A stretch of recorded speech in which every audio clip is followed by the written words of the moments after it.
Good afternoon and welcome to GrainTV for November 4th, 2011, the weekly wrap-up edition. To my left is Logan Burgess and I'm Brock Shimbano.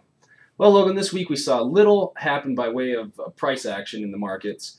The biggest news that did come out is MF Global's eventual collapse on Monday, where they filed for bankruptcy, sending the market really into a tizzy knowing what to do with those accounts that are over there. But really, the market kind of took this in stride as far as the prices were concerned. We didn't see a whole lot happen. We saw corn for December only up about 3/4. Beans were down about 5, and December wheat was down 7 to about 20, depending on the contract you're looking at.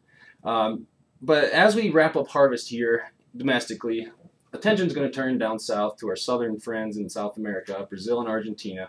What is the weather shaping up like down there, and are they getting their plants into the ground?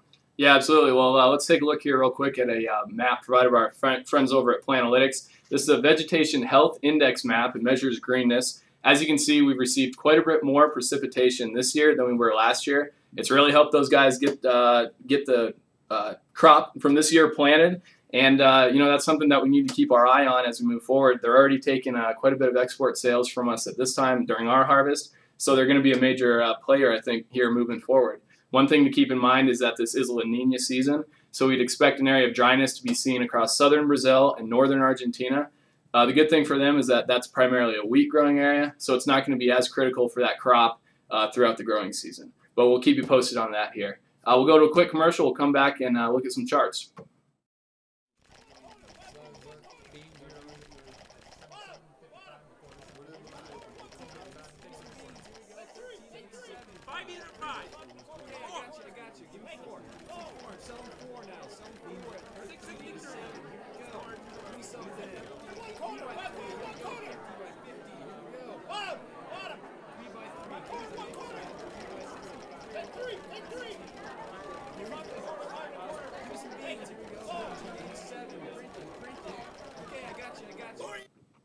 Welcome back to the weekly wrap-up.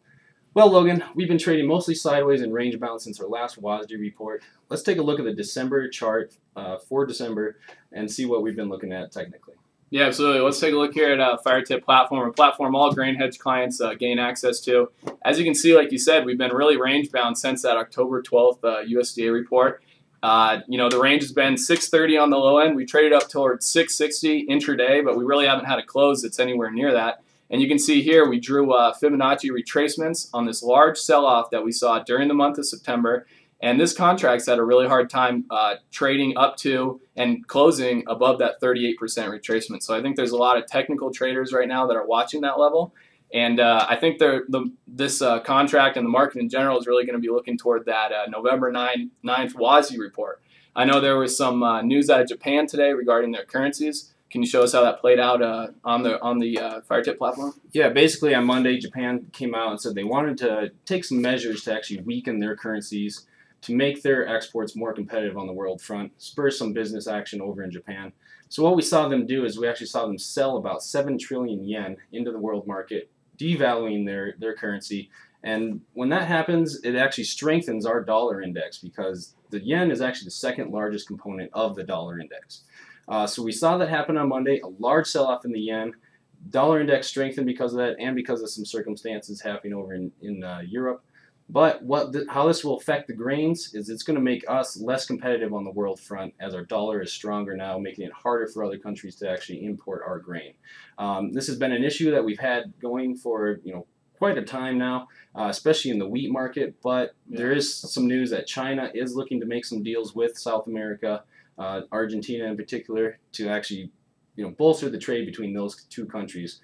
So I'm looking at this as kind of a negative tone on what the export market's going to look like going forward. We already have been losing a lot of export sales to the southern markets right now. So this is an area of concern that we're going to have to keep our eyes on going forward. Yeah, do you think that this news is going to be reflective in that November 9th USDA report, or do you think that's going to be something to keep our eyes on as we go down the road? I don't think this is going to come out and directly affect the WASDE report. It will be something that we do have to monitor going forward. This news just did come out on Monday, so it's going to be a little bit of time before we actually see the extent of this maneuver by Japan. Absolutely. Well, here on GrainTV, we'll keep you posted on that circumstance. And with that, have a good weekend.